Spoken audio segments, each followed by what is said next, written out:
Today is a gorgeous day, and before too many more gorgeous days go by, I'm going to summarize the Honda Shadow.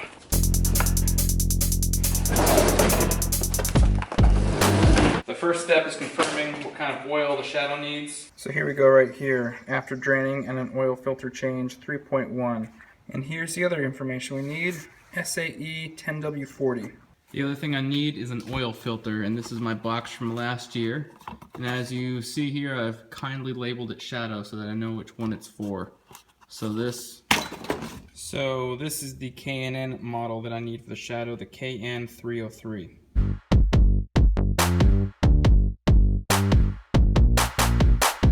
I'm back. I got my oil bin emptied, my new oil here, new oil filter here, so I am ready to get working on the bike.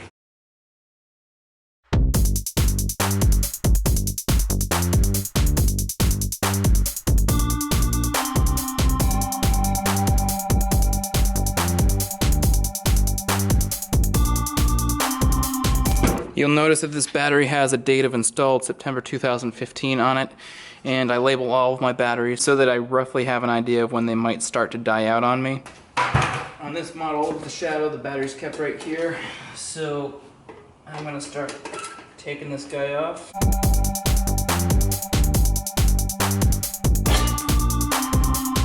There we go. Unscrew this guy, take him out, and you'll see how this guy just sort of folds out. This is one of the more awkward parts of the process, is fitting this weirdly T-shaped battery into this space.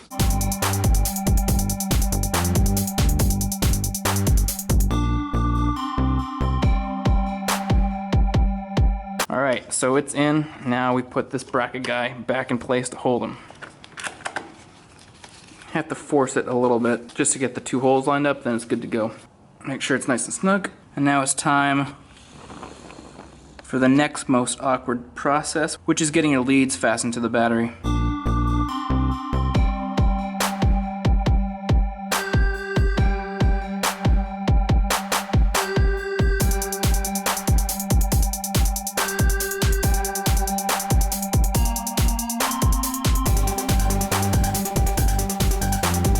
Before we start it up, there are a couple things that we need to do. The first being take off the tape on the exhaust.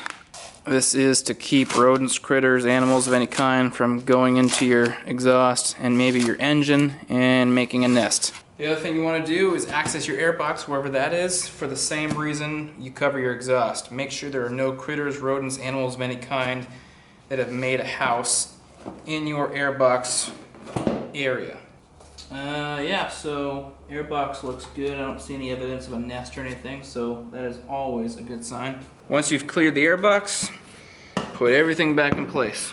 Now that we've got the battery in, we've got the exhaust uncovered, we've checked our airbox, got the key in the ignition, gas in the tank, we are ready to start this guy up. So here we go.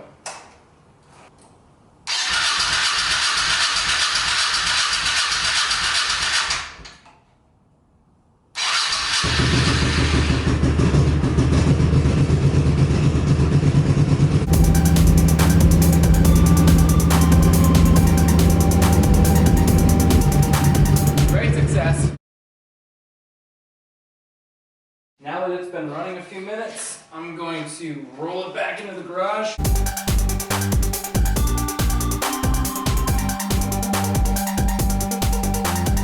Like many motorcycles, the oil plug is extremely awkward to not only locate, but then actually loosen and take out. So it always takes a little work.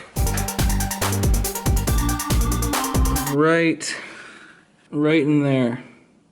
The drain bolt size for the Honda is a 17 millimeter.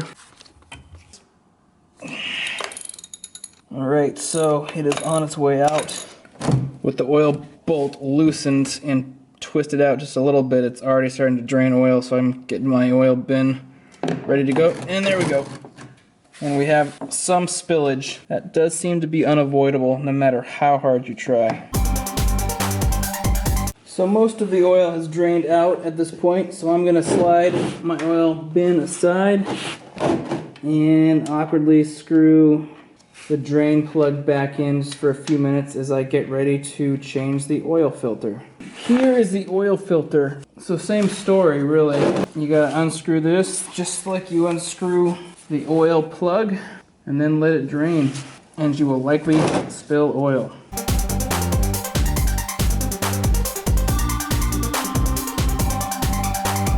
And now that is draining. Here's a quick pro tip. See how this is hanging right here? This is the gasket of the old oil filter. It came off of the filter as I was taking the filter off, and it stayed on the connection right there. So when you're putting your new oil filter on, make sure this is not there, because otherwise you'll double seal it and that'll screw up all sorts of stuff. Once your oil filter is done draining, it's time to get your new one out. Another quick pro tip is take some of your oil and put it on the gasket of the new oil filter. This will just help it seat better and seal better. So this guy is now ready to put on. Here we go with putting the new filter on.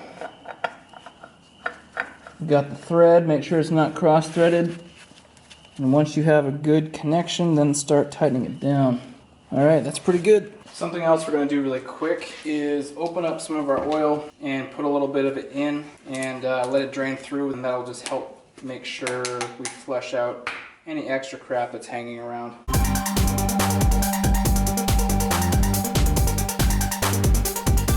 It's hard to see, but there it is draining out right there in the middle. Everything looks fine, so I'm going to put the drain plug back in and start filling up the oil. Once you've tightened it up by hand, then get your ratchet out and give it a nice little snug.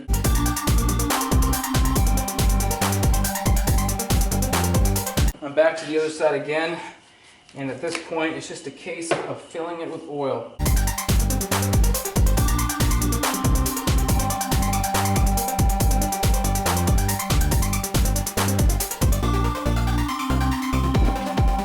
Make sure to keep an eye on your dipstick as you fill up. You want to make sure you get the oil level that you're supposed to get. So take your dipstick, put it all the way in, screw it down as far as it can go, and then take it back out. Alright, that looks pretty good. I will say that the bike is on its kickstand right now, so the oil will shift up a little bit more once the bike is completely up straight, but I'm in the good zone, so to speak, so I think the oil is all set. Because everything seems to be good, it's time to put the side cover back on and get the battery cover back up.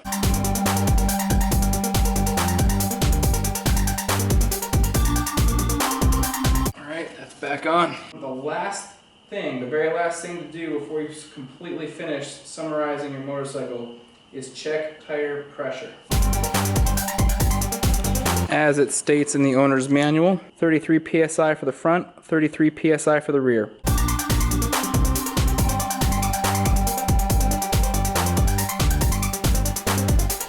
And start pumping.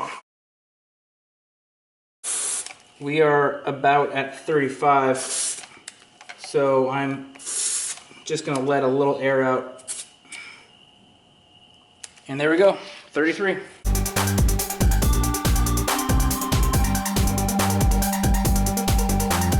And what do you know, I got lucky because that one is at exactly 33 psi.